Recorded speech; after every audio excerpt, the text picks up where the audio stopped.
Haven City, an ugly city.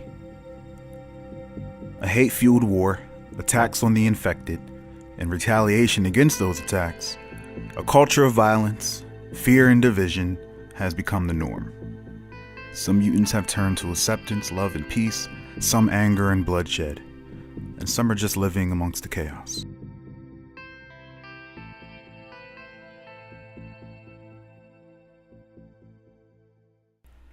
A rich South Haven neighborhood. Martyred Z. The camera cuts to a large sea of pro-mutant protesters flooding the streets of a wealthy neighborhood. Amongst them stands Martyred Z. Martyred Z is a political artist and rebel who is well respected. A vigilante and street artist, Martyred Z is also infected and gained the power to warp reality by controlling the power of a companion genie, or jinn. She is also a weapons expert with firearms and explosives. The earth she stands on erects, elevating her high above the people and the beautiful mansions within the neighborhood as her powerful voice begins to bellow throughout.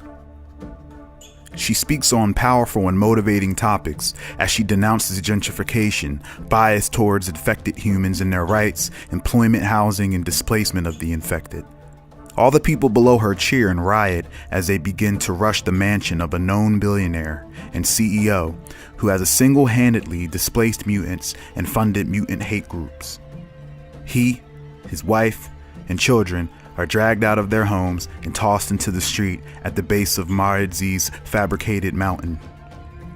The same is done to surrounding millionaires who have profited and turned the blind eye. They are all dragged out of their homes and brought into the street. Martyred Z speaks on displacement of mutants, and her pendant flickers. Her jinn appears above her and causes the mansions to turn into sand and mud as they begin to melt from 4 stories to 1-story huts. Martyred Z begins to speak on the loss of employment of mutants as her pendant flickers once more. All of their luxurious vehicles are sucked into the abyss of sinkholes manifested by the jinn. Martyred Z then turns and points at a giant statue of a man erected in the center of the neighborhood.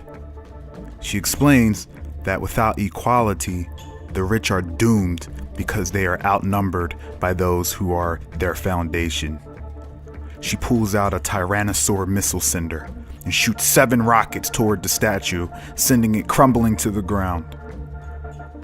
The protesters cheer in jubilee. The camera pans around Martyred Z as she stands surrounded by overwhelming support as her giant jinn looms in the background. The night sky lit by the fires of passion and the streets soaked with the guilty tears of the oppressors. Suddenly, one of Martyred Z's youngest supporters falls to the ground in agonizing pain as her body begins to morph, twist, and bend. The girl screams in agony as her flesh begins to stretch until it rips. Another member of Martyred Z's support group, Fox, runs over to her aid, but by the time he gets there, the child has morphed into an abomination and laid dead in a fleshy heap. Everyone begins to scream in terror, including Fox, because it begins happening to him as a chain reaction. The allegations were true. The infected can cause mass transformation. Martyred Z sees this occurring and looks perplexed at how this is occurring from so far away from her. She's the only mutant. Unless a little boy behind Fox backs up terrified at the sight of everything happening when his body suddenly begins to become covered in metal. The boy panics, and this causes dozens of sharp slabs of metal of all various shapes and sizes to fly out of his arms and hacking into the bodies of civilians and protesters alike. One of the men dragged out of their own home lay in the street headless. His head rolls over into the feet of his pregnant granddaughter and family. She shrieks in horror. The camera cuts to Martyred Z's eyes as she witnesses the chaos. Scene. Hours later. Haven Police Station. Two officers walk out of an interrogation room, sweating and out of sorts. They look like they were barely able to convince the devil himself to step out of hell for a bathroom break. Their captain awaits by the window to hear the results. The officers explain that they could not get any information from the suspect and that she has run circles around them with knowledge of her rights and the law. The captain, disappointed in their failure and lack of knowledge of their own field, dismisses them. He then begins speaking to someone out loud. He says, "All right, you were right. I just didn't think my troop would be shaken by reputation." A man who's listening and lurking off to the side approaches. It's Private Investigator Sean McNamara. He replies, with reassurance that he'll get some answers for the captain. Sean enters the dark room and sits at the table with the suspect. The camera pans across the table where you see a fortified and composed Martyred Z. Sean begins to question Martyred about what transpired during the riot that was orchestrated by her. From what he knows, her and her gang went to go cut up some rich families and destroy their homes. Martyred Z first clears her name of the sudden allegations mentioned by Sean before she goes into reasons of why she will not divulge on what happened. She instead reminds Investigator McNamara that she only even agreed to step into this room in the first place was so that she would be able to escort the young boy from earlier home who's being detained.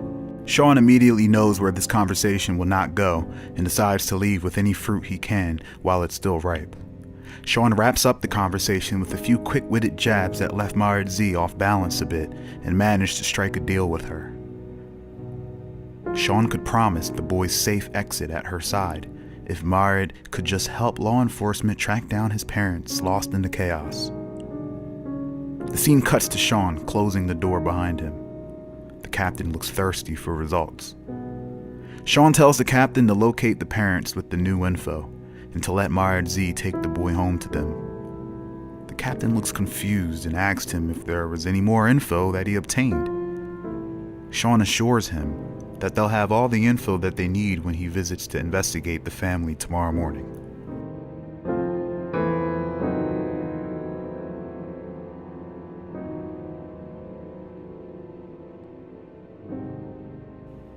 Scene: Bloodvein headquarters. The camera cuts to a large room with a long table. At the head of the table, we see the new emperor, Wong, and by his side, General Ma Jing, when in actuality, it's Raiden Zaidi doppelganging General Ma Jing. Across the way, 5 young men ranging from ages 5 to 7 years older than Wong enter the room escorted by a samurai in silver-plated armor. Wong dismisses General Ma Jing Zaidi. Ma Jing Zaidi makes eye contact with the silver samurai, one whom he's never seen before, as he passes him and leaves the room. The 5 masked young men sit at the table, and the youngest of them sits closer to Wong. Wong orders him kindly to remove his wooden black mask, and so he does. Deathtude, 14, reveals his soulless white face, young jet black eyes, and void black hair. Deathtude and his peers are all genius children plucked from multiple families under the dynasty.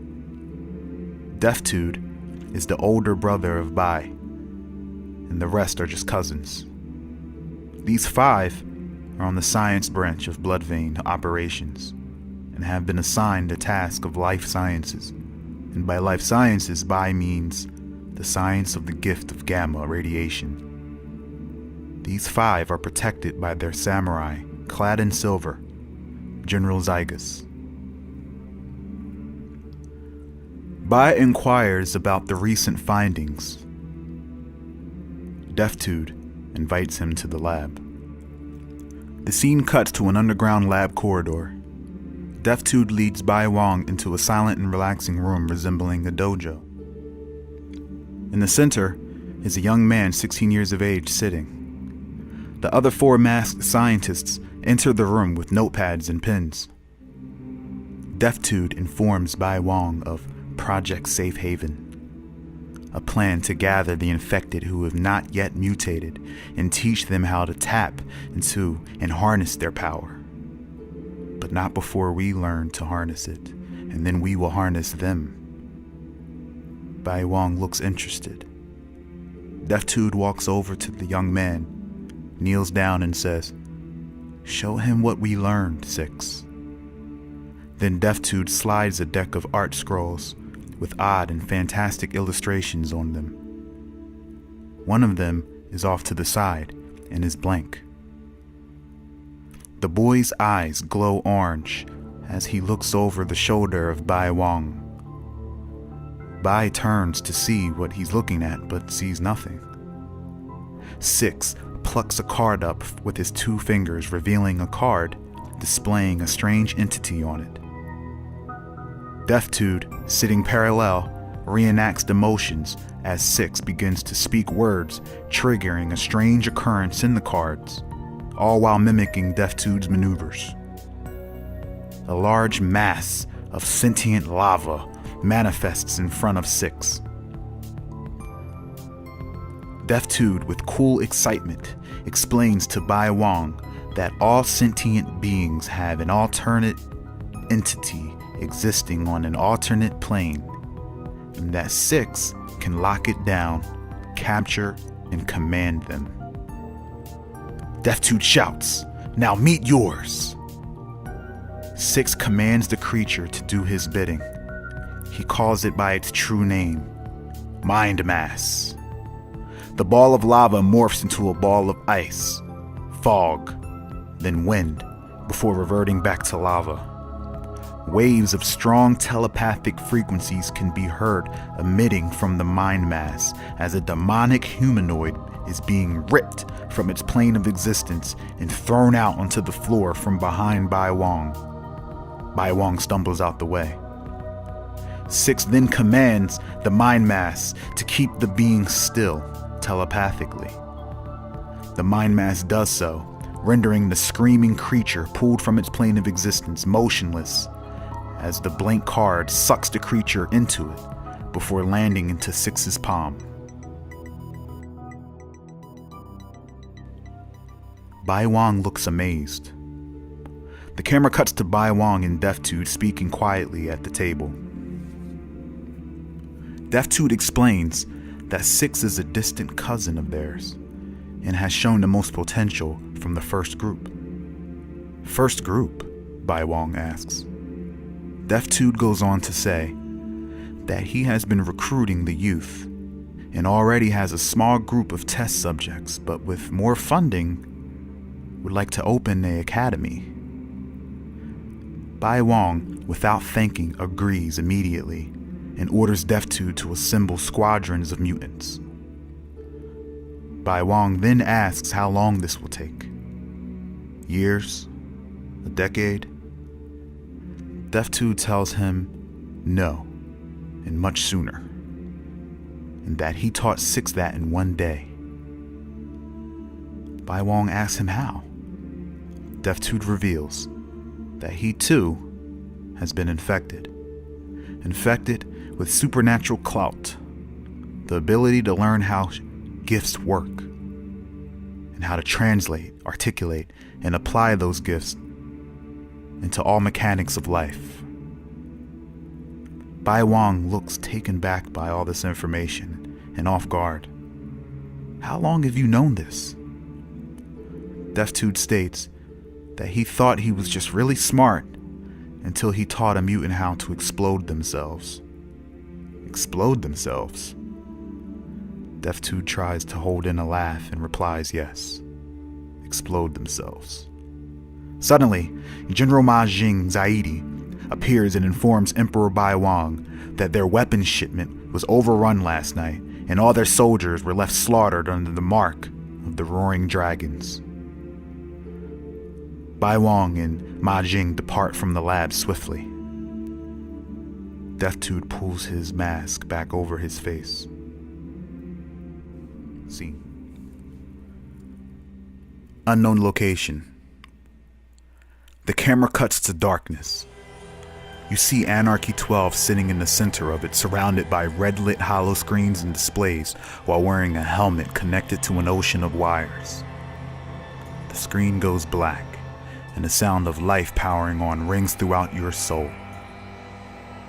The vibration and clamoring of high-tech machinery fills all of the sonic space. The camera cuts in and out between busy scenes of mechanical assemblance under red light, sparks raining from the abyss under orange light, computer chips rotating into the brains of monstrous devices under blue light. Countless robotic limbs appear in a scene as the camera flies over a bed of cascading bodies of intricate technological splendor and designs. The camera cuts to Omega and Ajin, naked, bodies floating in darkness lit by red light, their bodies looking malnourished and drained of color. The camera zooms past between the both of them and approaches a beating heart, wrapped in complex, technologically advanced support systems. The camera then turns to the right as we see Anarchy 12 admiring the fruit of his mind from across the room. He puts a phone up to his ear while dialing it technopathically. The camera cuts to the eldest of the tuxedo men from the auction, hanging upside down, sleeping like some kind of vampire. One of the blank-faced twins brings the phone over to him. And before the twin could communicate who it was calling, Anarchy activates the phones on speaker mode and out loud informs them that he left a gift on their lawn as a show of good faith. The camera cuts to a blank-faced twin opening the front door of their base, from where he sees Goldbrand's vehicle crashed, ruined, and tipped over. Goldbrand's mangled body comes crawling out of the back of the military vehicle, on the edge of death. Scene.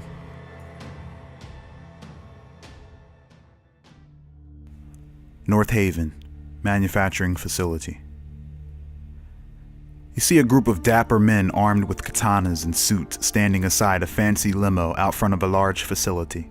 Standing amongst them, you see Makai Funoichi, heir to the Funoichi clan and member of the Roaring Dragons.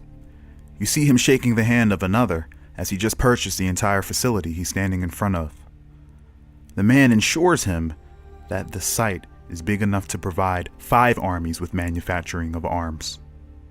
The scene cuts to Makai in the back of his limo, cruising through Haven Square, the part of the city that shines. Makai is on the phone reporting to his captain and father, Nagin, a founding member and leader and hellbent on revenge. The Roaring Dragons originated in Dorinthia, but were split when Nagin took half of them across the ocean to Haven to wage war against Bloodvein, who betrayed the dragons in their truce. Nagin's wife was murdered by General Ma Jing during the betrayal.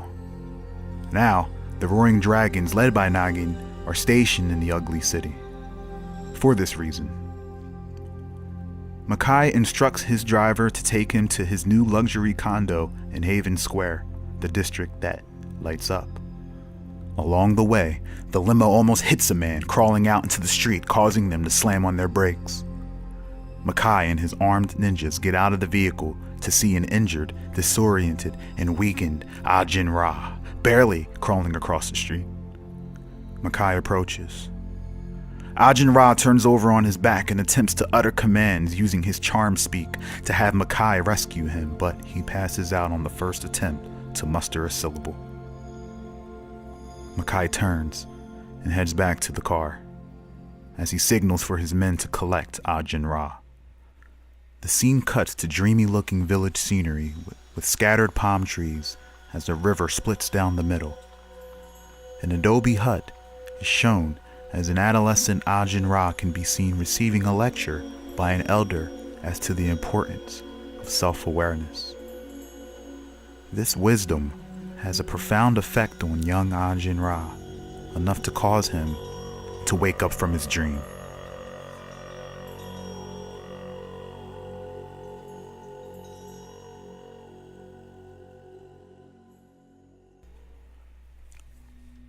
Ajin Ra sits up, awakened, in a cozy bed. but he's aching all over, and that power that he used to feel, the power of being a sun god, is diminished. An entire wall is a window displaying all of Haven Square from 15 stories high in front of him. A strange-looking Doran man with a dumb haircut walks in holding clean towels, bandages, and a hot neon dream from the Sandwich Maven's Haven. He looks at Ajin Ra, and Ajin looks right back at him. An awkward silence ensues. Ajin notices his left sock is missing. Ajin asks, "What is this place?" And the Doran man informs him their location and the state that they found him in. Makai has offered his condo to you as a safe haven to recover while he's out on business. Ajin Ra asks the man the whereabouts of his left sock. The man begins to blush and reveals he washed it and hung it to dry as he points to it across the room hanging solo on a clothing line. The creep factor has increased exponentially. Ajin Ra gets up and shambles over to retrieve his left sock, then grabs the neon dream and supplies from the man, then asks him to leave the room for some privacy. Before departing the room, the Doran man informs Ajin of a strange message that was scribed on paper soaked in his own blood, wadded up and jammed into Ajin Ra's ear when they found him. Its remains have been dried and left on the table for you. Makai felt it may help you remember what happened to you. Intrigued, Ajin Ra walks over to retrieve the paper. Written on it, a symbol that looks familiar to him. The same symbol he last saw engraved on the gold bands provided by Anarchy 12. Ajin Ra uses the rest of this time to meditate, train, and hone in on his own self-awareness, as he is the sole member of the Eternal Sun Tribe.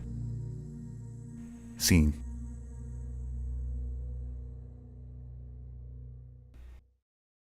A highway in Haven Square. Tempest sits dappered up in the back of his limousine. Next to him is an assistant of some sort talking to him about his recent condo purchase. Tempest inquires about some recent and sudden last-minute changes in negotiations for the tallest condo in Haven Square that she mentioned earlier. His assistant informs him that the realtor agent had begun acting funny and alluded to being forced into returning an unpaid debt. She then goes on to reassure Tempest that not dealing with such an unprofessional agency is ideal, and that the second largest condo is just as appropriate, especially because it's in the center of Haven Square, in the center of all of Haven. Tempest looks pleased and doesn't challenge the twist in fate. The assistant informs him that his office is already proofed and furnished. The camera descends from the limo into the sky as you see Tempest's white limo cruise off of the exit into the center of Haven Square's cyberpunk, neon-lit jungle of culture. The camera cuts to Tempest sitting in his office within his luxurious condo. Leaned back in his chair, Gale Gordon ponders. He is envisioning the recent news story he saw of the Unistone massacre. Tempest is convinced the hooded criminal shown on the surveillance flipping off the camera was a mutant, and if he had the power to escape Unistone, he likely has the power to enter a condo. Gale spends the night finally getting around to attempting what he's been planning since the attempted bombing. Defenses. Tempest creates a temporal anomaly that feeds off of the time of whatever is passing through its field, which in turn decays the lifespan of the subject, freezing it in place, but only if Tempest isn't aware of it, as it still functions off of Gale Gordon's will. After a successful and productive night, Gordon prepares the next day to prep for the opening of a center, specifically for the Gamma-infected and gifted youth. to lower crime and to have a haven for peace, and so the infected can have somewhere to live in harmony, he's opening up this center in their name. The next morning, the camera cuts to Gale, placing his fedora hat on in the mirror. The charisma is palpable. His assistant informs him of some great news. The CEO of the Sandwich Maven's Haven has offered to match whatever we raise at the fundraiser. Not only that, the school will have an endless supply of sandwich mavens. They also invite you to dinner to discuss future business. Tempest straightens his tie and begins to walk off. His assistant follows, and then also suggests that Gale bring a bodyguard with him to the fundraiser he's planning for the center. She adds that even though he stands for mutant rights, it doesn't mean that there aren't mutants standing against him, and it may be wise to bring someone. Tempest likes the idea, but explains that there isn't enough time to find and meet a trustworthy candidate for such a job. His assistant smirks and says, "I found someone, and I can have him here in an hour." The camera cuts to Tempest sitting at a table across from R-Type X. Tempest explains to R-Type X his vision of a better tomorrow for the infected and all of Haven. He goes on to explain the expansion of the center as well. R-Type X shares with Tempest his goals to search for his true potential to awaken his latent power fully. The two share a great conversation and speak of unity, wholeness, and mutant powers. R-Type invites him to view his intense training regimens on the roof of the condo. R-Type creates dozens of clones of himself made up entirely of his own energy and fashioned them into cunning, deadly warriors, equal in skill. However, as a testament to his amazing fighting ability, he is able to topple 12 of them himself all at once. Tempest reads R-Type X empathically and can feel the passion and truthfulness in R-Type's words and is immensely impressed by his display of power. It was almost frightening to see another mutant with such power and to imagine that there are those out there harnessing such powers with dark hearts. This encourages Tempest to not only harbor the infected youth, but educate them so that they can become like real Sengoku the Wanderer, R-Type X. Tempest then asks Ryu Sengoku the Wanderer if he would like to join his efforts and oversee the mutant development branch of his center that he's opening. R-Type agrees to this, as he too seeks to develop himself and is glad to help. Scene: Haven Government Building Parking Garage. The camera cuts to Haven's Supreme Court judge walking angrily to her car, but before getting in, she stops to smoke a cigarette. She's mature, mid-50s, and has experienced weeks and weeks of stress from all that has happened in the city. She has her thumb on everything that involves justice in the city, so she's a bit stressed. A younger man whose skin is as black as night walks by, and her green eyes meet his golden eyes as he passes in slow motion. She is captivated by his allure and perfect looks. The camera cuts to he and her in bed, together resting after a heavy moment shared between them. She cannot take her eyes off of him. The camera cuts to one of Haven's most famous celebrities, an actor, in the club with his entourage. He had quite a few drinks and is feeling like he's on top of the world. He also has a lot of endless connections to powerful elites and important string pullers, and has never had hang-ups with the opposite sex when suddenly he spots an amazingly beautiful woman across the club, her black skin glistening in the strobing yellows and oranges of the disco. She approaches him and fixes her golden eyes upon him. The camera cuts to them on vacation on his yacht. We see him slowly approaching her as she stands on the yacht looking off into the ocean and slowly turns around to him.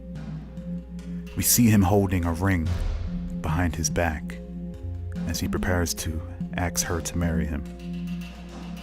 The camera cuts to Governor Gabucci on a golf course with a few close friends when a female caddy arrives with his equipment. The governor is at a loss for words as he retrieves his club from her. Her skin black, her hair wrapped and braided down her back, and perfect body through his eyes. She insists that the current weather is better for relaxing in the shade and suggests he sit and drink a cold beverage with her. The governor ditches his friends and takes her up on her offer. The camera cuts to hordes of night-skinned individuals who were both beautiful and handsome, walking through the streets and being accepted into society. The camera cuts to the perfect face of a night-skinned man in a suit. The man gives a touching and passionate speech about why he wants the job. The camera zooms out, revealing the night-skinned man being interviewed in a coat closet for a janitor position at a college. The camera cuts into hundreds of screens, each showing a night-skinned man or woman interviewing for various jobs, being introduced to people of all walks of life, and being accepted, despite clearly being a mutant with their black and shiny skin, with a fine glittery gloss, golden eyes, and pristine symmetrical beauty, all calling themselves advocate. Scene.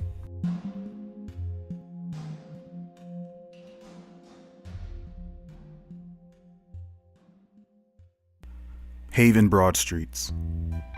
We see a young woman hastily jogging down the street toward Haven's most grand restaurant chain, the Sandwich Maven's Haven, trying to make it in time for the breakfast menu closes.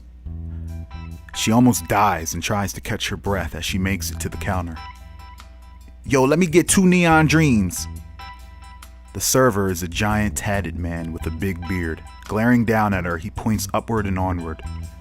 As his arm soars over Blough Himmel's head, a chunk of clumped up deodorant flies from up under his underarm. Blough sees this. It hurls toward her with the dramatic effect of a planet-sized meteor descending upon an onlooking hopeless species holding hand prepared to meet their end. But it misses her and lands on the counter by her finger. She retracts her hand slowly, just as she's about to learn the worst news of her day. She turns to see what he's pointing at, which is the time. She missed the breakfast menu by 2 seconds. She looks at the cook in the back, who is in the process of grilling 3 of them. He looks at her while slowly raking the spatula across the grill, knocking all 3 of the neon dream patties into the trash. Then he shrugs. Blough, screaming inside, contemplates blowing the place up because neon dreams is a delicacy of the gods. So much so that the man behind Blough, clad in bounty hunter armor, pulls out his rifle after seeing the cook trash the sandwiches and threatens to blow the cashier's head off if he doesn't prepare a sandwich. 3 for me, and put on another 2 for the girl, and a neon fizz to drink or something. For free. Suddenly, a man dual-wielding vibro knuckle slasher stabs him with both of them, drives into him, and pins him against the wall, causing the hunter to drop his gun. The assailant says, "Ha ha ha, are you looking for me?" The hunter begins to curse his attacker, and the both begin to argue and struggle as Blough Himmel tiptoes past both of them, exiting the chaotic restaurant. Blough walks back home past an alley when she hears a cat meowing. She thought it was her stomach, but no, it was a cat meowing. Blough instantly detects its location and heads toward the sound. It sounded like a creature in pain, and lo and behold it was. A cat covered in bumps and sores. "Ugh! Gross!" Blough shouts. But she knows she can't leave that cat there, and she scoops her up with her coat and jogs home. Blough runs into her basement with the mutant kitten. In there lies her secret lab. Well, more like her office lab away from her job, as it literally is comprised of everything she stole from work. Blough Himmel is a veterinarian, and also gamma irradiated. Her mutation manifested in a way that makes her an empath with a soft spot for animals. She has performed miraculous surgeries, as she has gifted surgeons' powers to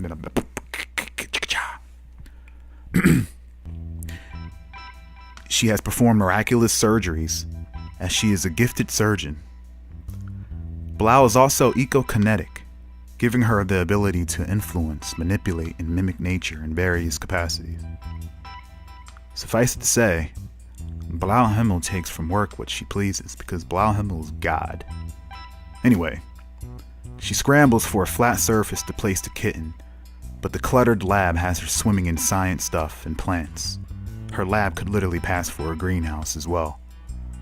She clears off a surface for the cat. "Looks like that gamma gunk got you good," she says, as she shines a flashlight on the cat's most irradiated area. She identifies that the kitten looks to be mutating slowly and instantly knows exactly what to whip up. Animal-safe painkillers for now. Blough begins to look for the box of supplies she recently brought from work. She spots it, substituting as a table for her potted plants and cat grass. She clears it off and begins to unpack and experiment. Suddenly, a loud crash occurs. She turns and sees a pot of cat grass that she placed near the kitten has begun growing wildly, breaking out of its own pot.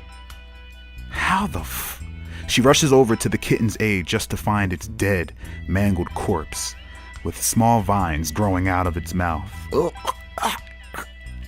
Blough gags. "Oh, well, no salad for me tonight," she says to herself. She sees the obvious effect that the mutated kitten is having on the plants around the lab, and she suddenly gets a thought. "Let's try this." She picks up the mutant kitten corpse and begins parading it around all of the plants in her lab as they begin to rapidly grow right before her eyes. Whoa! Blough has discovered a natural fertilizer. She's hit by a train of ideas. If I bring this back to the lab, I can make it famous. She cycles through various names for the vet that play on the words veterinarian and vegetarian, before coming to the conclusion that by making this public, she'll probably cause the government to come take her new pet. The camera cuts to an extreme close-up of the disgustingly dead kitten, upheavaled by jungle vines. She hates the thought of them coming to take her kitten and dismisses the whole idea entirely. She then contemplates causing the sandwich maven Haven to overgrow with plant life, destroying the building, and so that the cook doesn't have a job. She envisions him with a long dramatic smile as he laughs and scrapes a whole batch of freshly hot steaming neon dreams onto the trash can. She thinks to herself, petty, but so worth it. But then she comes to the conclusion that she doesn't want to go to jail. And then her stomach starts roaring just thinking about some smavens. I'll figure it out later. I'm hungry as fuck. She falls to the ground dramatically, holding her stomach as her plants begin to grow slowly. She instantaneously bounces up to her feet. She shouts, "I got a coupon for kibbles and tits!" As she pulls out the coupon and lightning strikes the roof of her home, she realizes it's Sunday.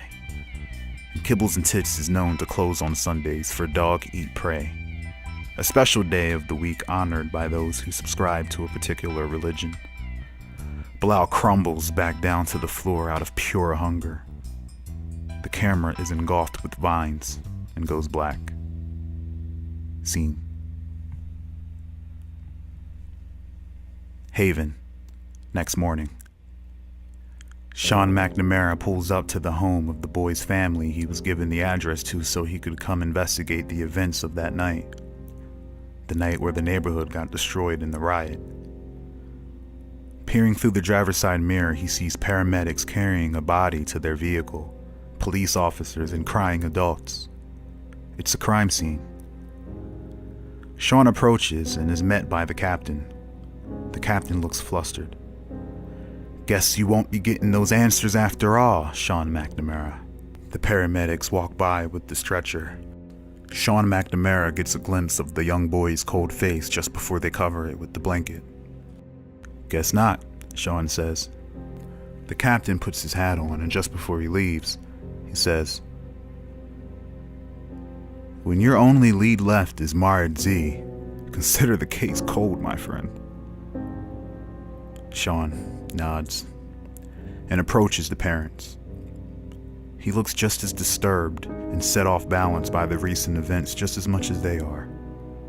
He places his hat on his chest out of respect and offers his condolences, and successfully encourages them to seek him out for investigative services when they're ready. Sean shares his suspicion of the fact that the infected Martyred Z was who escorted home that same night, and how it was strange that she wanted to do so. The father, who is more angry than in sorrow, agrees and swiftly grabs his card and promises to stay in touch. Sean walks to his car. Scene.